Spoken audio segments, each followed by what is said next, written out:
So మీరు ఫ్రెషరా, మీరు IT ఇండస్ట్రీలో కెరియర్ని చూస్ చేసుకుందాం అనుకుంటున్నారు, అయితే ఈ వీడియో మీకోసం. సో ఫస్ట్ మీరు ఏ కెరియర్ చూస్ చేసుకోవాలనే దానికంటే ముందు నేను మీకు అసలు ఐటీ ఇండస్ట్రీ ఎలా వర్క్ అవుతుందో మనం డిస్కస్ చేసుకుందాం. ఒకసారి ఐటీ ఇండస్ట్రీని కనుక ప్రాపర్ గా అబ్జర్వ్ చేసుకుంటే 70% ఆఫ్ ది ఐటీ డెవలప్మెంట్ మీద వర్క్ అవుతుంది. Like application developments, web applications అవ్వచ్చు, లేకపోతే డెస్క్టాప్ అప్లికేషన్స్ అవ్వచ్చు, లేదా మొబైల్ అప్లికేషన్స్ అవ్వచ్చు. So most of the time development సైడే వెళ్తుంది. ఇక్కడ ఎవరైనా కానివ్వండి, ఫ్రెషర్ అవ్వచ్చు, ఎక్స్పీరియన్స్ అవ్వచ్చు, మోస్ట్ లాంగ్ కెరియర్ ఉండాలి, సెక్యూర్ జాబ్ ఉండాలి, అండ్ ఆల్సో కొంచెం సాలరీ అనేది ఎక్కువ ఉండాలి అనుకుంటే development is the best option. So ఇప్పుడు డెవలప్మెంట్ లో నాకు చాలా కోర్సెస్ అవైలబుల్ గా ఉన్నాయి మార్కెట్ లో. మరి ఏ కోర్స్ నేను సెలెక్ట్ చేసుకోవాలి అనే దానికి వస్తే ఫుల్ స్టాక్ కోర్స్ అనేది చాలా బెస్ట్ ఉంటుంది. రీజన్ ఏంటి? The very first reason is మీరు ఇక్కడ వాస్ట్ నెంబర్ ఆఫ్ టెక్నాలజీస్ ని కవర్ చేసుకుంటారు. అసలు ఫస్ట్ అండ్ ఫార్మోస్ట్ అసలు ఏ టెక్నాలజీస్ ఏంటని డిస్కస్ చేసుకునే దానికంటే ముందు అసలు ఫుల్ స్టాక్ డెవలప్మెంట్ అంటే ఏంటో చూద్దాం. So what is full stack development? So full stack development అంటే మనం front end and back end use చేసి ఒక అప్లికేషన్ డెవలప్ చేస్తాం. అంటే ఒక కంప్లీట్ అప్లికేషన్ ఇక్కడ మనం డెవలప్ చేస్తాం అన్నమాట. అసలు ఫ్రంట్ ఎండ్ అంటే ఏంటి? సో ఫ్రంట్ ఎండ్ అంటే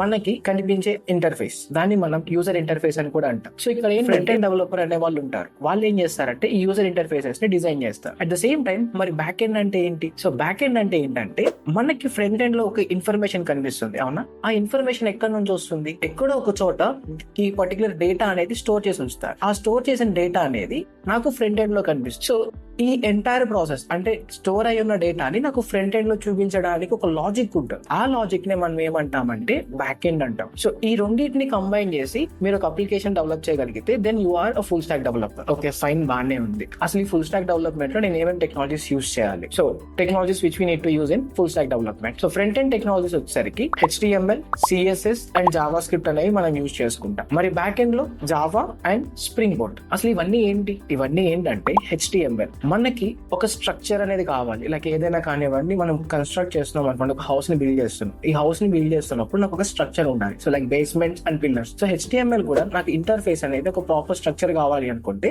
మనం HTML యూజ్ చేస్తాం. కొంచెం స్టైలింగ్ చేయాలి కాబట్టి CSS, దానికి ఒక యాక్షన్స్ అనేవి పర్ఫామ్ కావాలంటే జావా స్క్రిప్ట్. ఇవన్నీ వస్తే సరిపోతాయా అంటే లేదు.